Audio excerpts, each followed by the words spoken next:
I didn't even know one person could make so much sense and not host their own radio show. Hard Rock Lunchbox. Sorry. So this is something I had said I wanted to do at the beginning of the show, and I just didn't get a chance to. So I'm going to do it now. I'm not doing it to be a dick. I mean, that wouldn't stop me, if that's what you're wondering.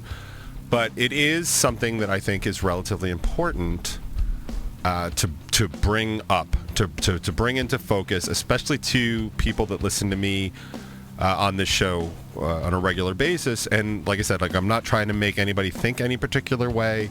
I am always open to hear opinions. What I am not so fond of, as you guys know, is I don't like stupid rhetoric, and I find myself kind of compelled to battle that kind of whenever I can.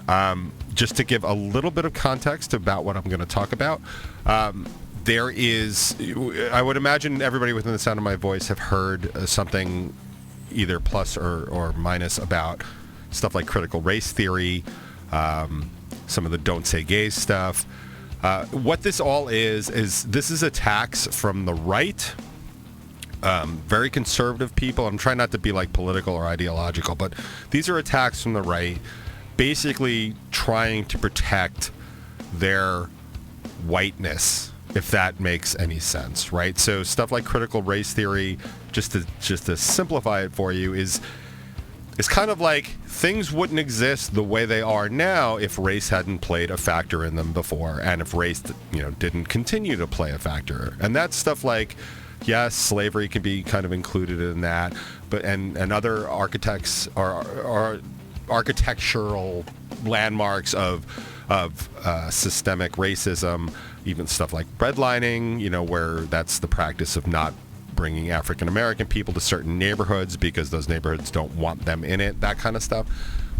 And if you don't think there's some element of racism that still exists in the country, then you really just aren't paying attention. I'm not saying anyone's a racist. I'm just saying that there are racists for sure, but there are elements of racism, a lot of which are subtle and you don't see them. So critical race theory sort of just, and I'm sorry, I'm really dumbing it down, it's just a little bit about that. And of course, like a lot of the don't say gay stuff, like even though the law doesn't actually have that particular thing in it anymore, what the pushback is and the overwhelming swell of concern is that people are making their kids gay or lesbian or bisexual or queer or trans or whatever. Like the thought is that people are making not me, but like our precious white children gay, right? Like that's the worry. Like the gays are coming in to make our kids gay. Like the people have been saying that for decades. Like that's not new.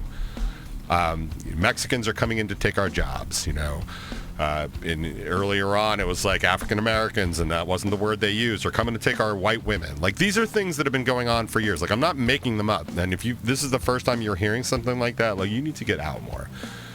So the real push going on right now with all of this, with all of the abortions, the abortion laws and stuff that are coming in, and those are dangerous. And I talk about that all the time. The don't say gay bills, which is big in Florida and stuff like that. And then there's this whole swell on the right about how Democrats and liberals specifically it's called grooming, right? Like they're just trying to groom all these kids to believe like it's their fault for slavery and they deserve reparations, which is a whole other show. We're grooming them to be, gay and because we're pedophiles and stuff like that. That's the whole mindset. And honestly, if you talk to a lot of deep-seated people, like we were making fun of Oklahoma before, not only do they deserve it, but like that's kind of the thought that's going on. If you ever watch like some of those Jared Klepper or whatever, those deep sea interviews, like where you go interview like these people that really believe all this stuff, that like Obama was a Muslim and he faked his birth certificate. Like these people actually exist. Like I'm not making that up. And those are the people that believe all this stuff.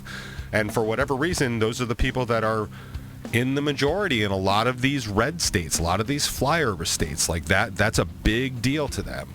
And so the background is that this state senator, Lana Theis, I don't know, some dipshit in Michigan, basically put out a fundraising letter and called out another senator, Mallory hold on, I'm going to get it right because this is a very important. Senator Mallory McMorrow, that's her name. Mallory McMorrow is a state senator from Michigan. So this Senator Lana, this Republican conservative Lana Thies, basically sent out a fundraising letter and named Senator Mallory McMorrow by name in there as somebody that is basically grooming their kids to be lesser than white, is basically what it is.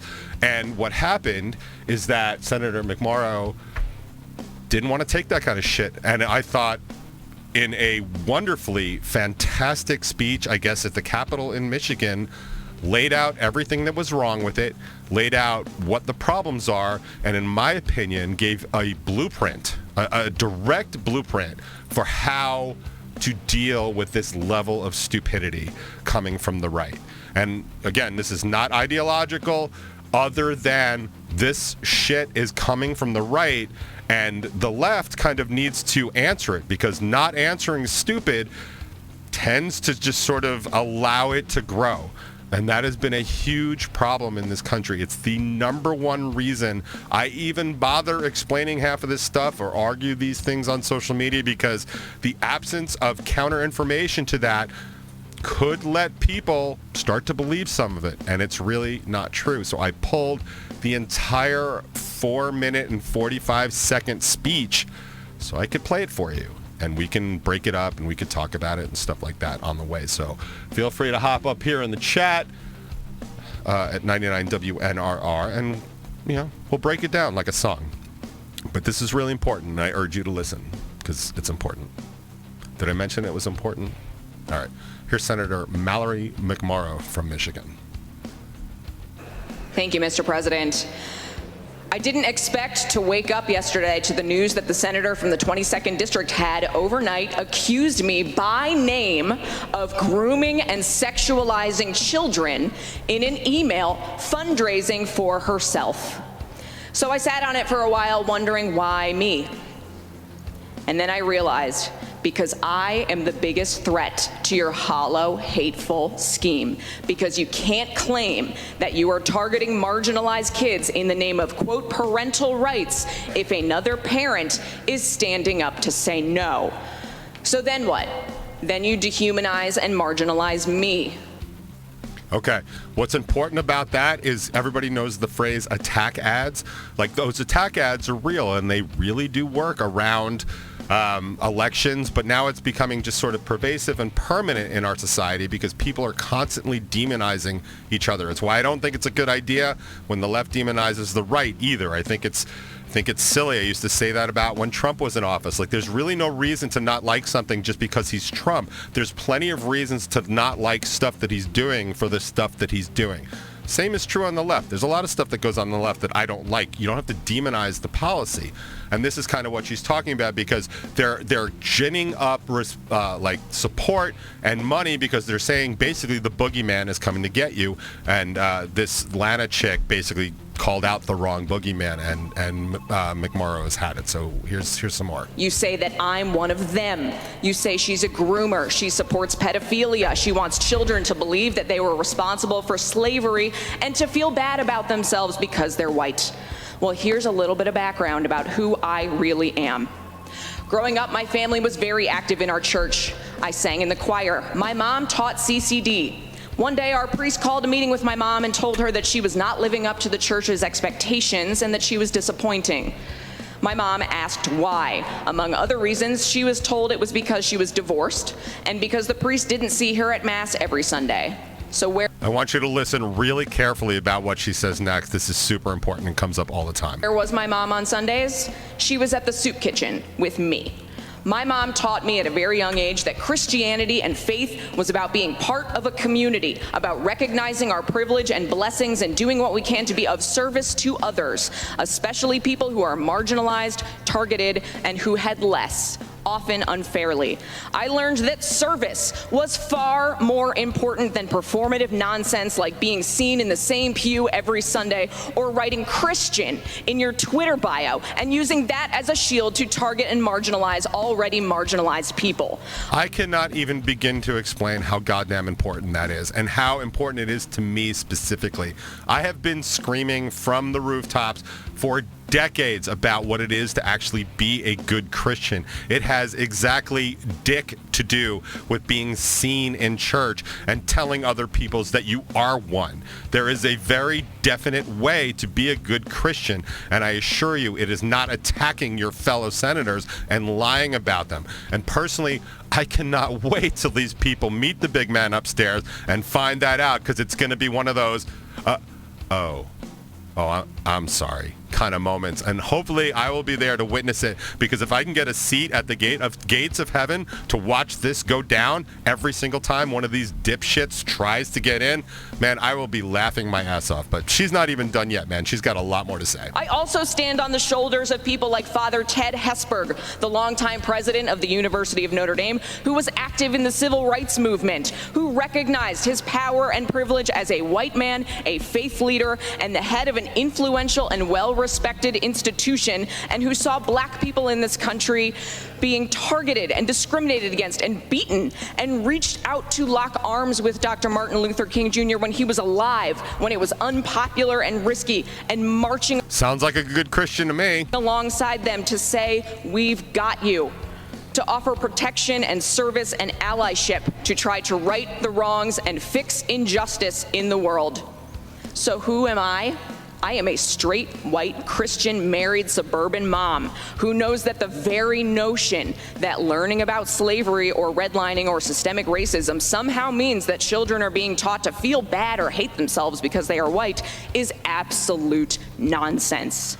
Yes, 100% absolute nonsense. Nobody thinks some poor white child is responsible for slavery. But I will tell you this, they're probably not even responsible for any sort of racism. But the pushback on this might just mean that their parents are. No child alive today is responsible for slavery. No one in this room is responsible for slavery. But each and every single one of us bears responsibility for writing the next chapter of history. Each and every single one of us decides what happens next and how we respond to history and the world around us. I cannot believe how much sense she is making. I didn't even know one person could make so much sense and not host their own radio show. We are not responsible for the past. We also cannot change the past. We can't pretend that it didn't happen or deny people their very right to exist. I am a straight, white, Christian, married, suburban mom. I want my daughter to know that she is loved, supported, and seen for whoever she becomes. I want her to be curious, empathetic, and kind. People who are different are not the reason that our roads are in bad shape after decades of disinvestment, or that healthcare costs are too high, or that teachers are leaving the profession. Got that? People who are different are not the reason that our entire infrastructure is crumbling, that we can't seem to get a healthcare program that works, and even when we do get one, half of the country, Republicans try to gut it.